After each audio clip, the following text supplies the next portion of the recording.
In just 5 minutes, I'm going to arrive a completely different place in Manila. It's like a fake Hollywood skin in a movie. But this is also the part of the reality in Manila. Manila has many faces.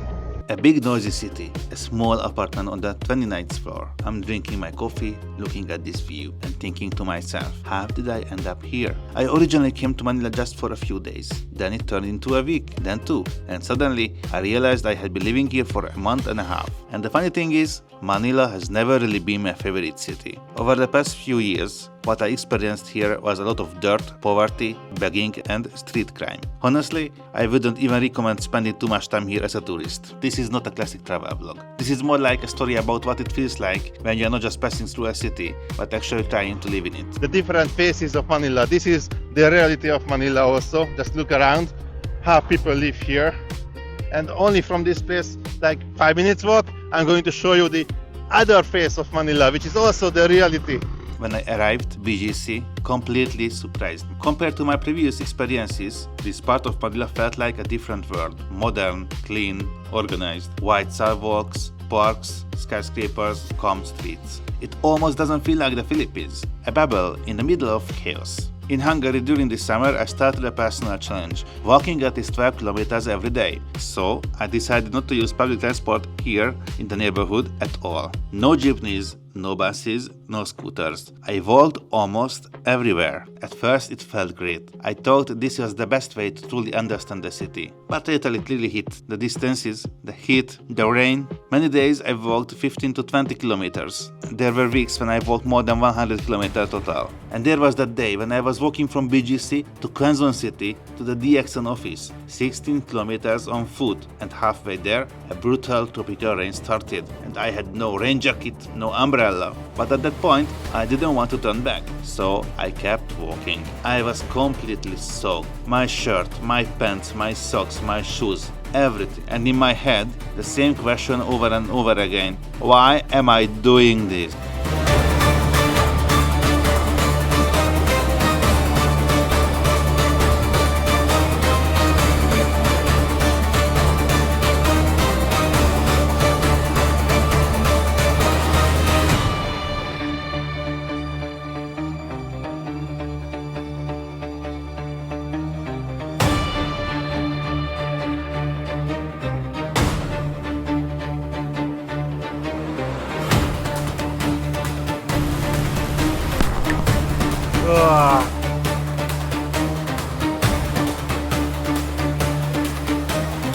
I made it. I picked up my favorite DXM products at the office, and then the country manager invited me for a conversation. I want to build business with DXM here in the Philippines, so we will see how well we can work together. I hope it's going to work out, even though I'm going to continue traveling.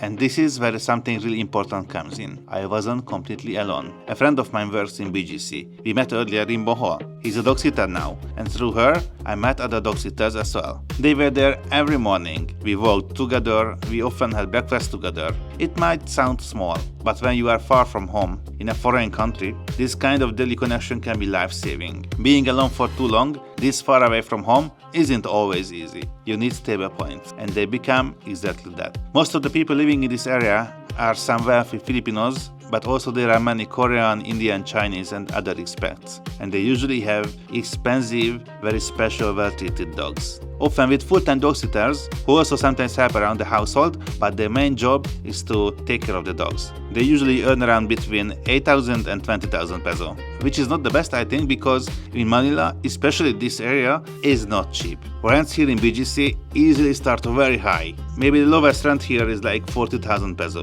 but the average rent price I see here is around 70 to 100,000 peso and beyond. So I choose to stay around an 8-minute walk away from this area in a new building on the 29th floor. Balcony, great view, big swimming pool, warm jacuzzi, gym. For 1 month it cost me around 32,000 peso. Long term would be like 22,000, but I'm not planning to stay here for that long in Manila. And then came the intense moment, the DXN event. DXN Philippines has the 26th birthday today, so let's go and celebrate in Manila.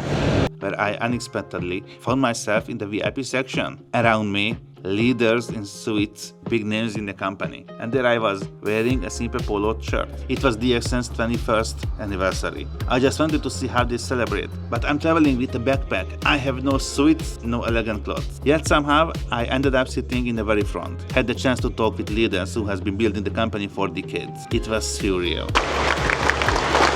DXN number one! DXN number one!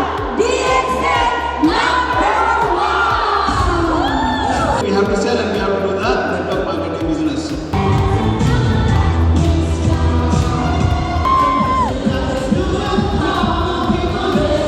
It's your boss, the entrepreneur!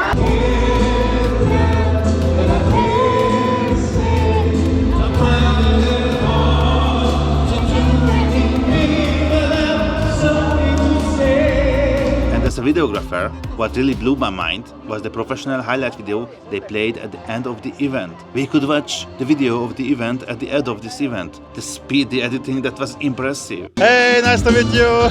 Congratulations, DXN Philippines. 26 years. Very good.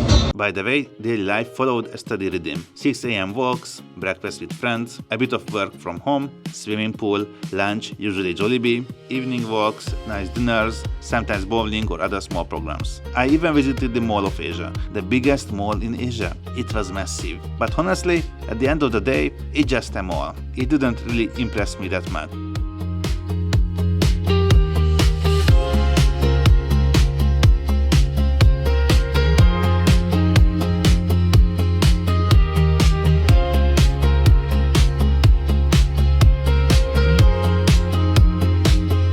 Lot of variations of the shops and the food stores, but at the end of the day, it's just a mall. But next to this mall, there is this place, and the vibe here is very nice.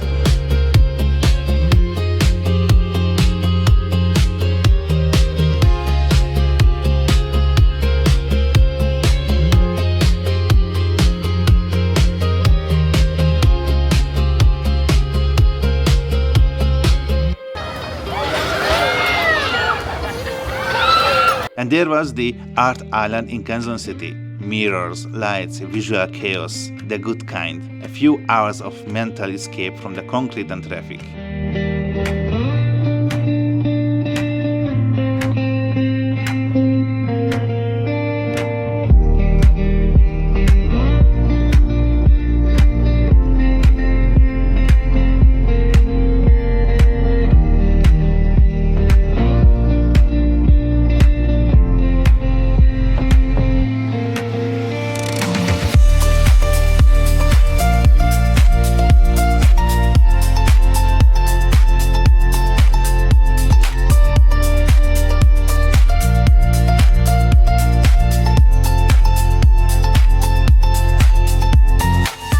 These moments gave flavor to the experience, but still, the city was a lot. And that's when Batangas entered the story. On weekends, when I felt completely full, I simply left the city, out of Manila, down to the sea. 3 hours by bus, and a completely different world. I found an amazing resort called Philip N Resort. I returned there multiple times. Silence, green, water, slow life. Ocean view rooms, billiards, ping pong, darts, karaoke, kayaking, snorkeling, nice welcome drinks, a lot of complimentary things, and incredible hospitality. And I got the chance to book there on Agoda for very good last-minute prices. Totally worth it. So Batangas became my reset button, the place where I recharged, so I could handle Manila again. But then I realized something. I was starting to miss a quieter, more rural lifestyle, like I had in Bohol. Manila gave me challenges, connections, growth, and a lot of new experiences, but it was enough. I wanted to spend Christmas in Bohol with my friends there. You can already find these stories in this playlist. I've been already here in Bohol for a month now, and this week there is a huge fiesta coming, so drop a follow because that's going to be the next video.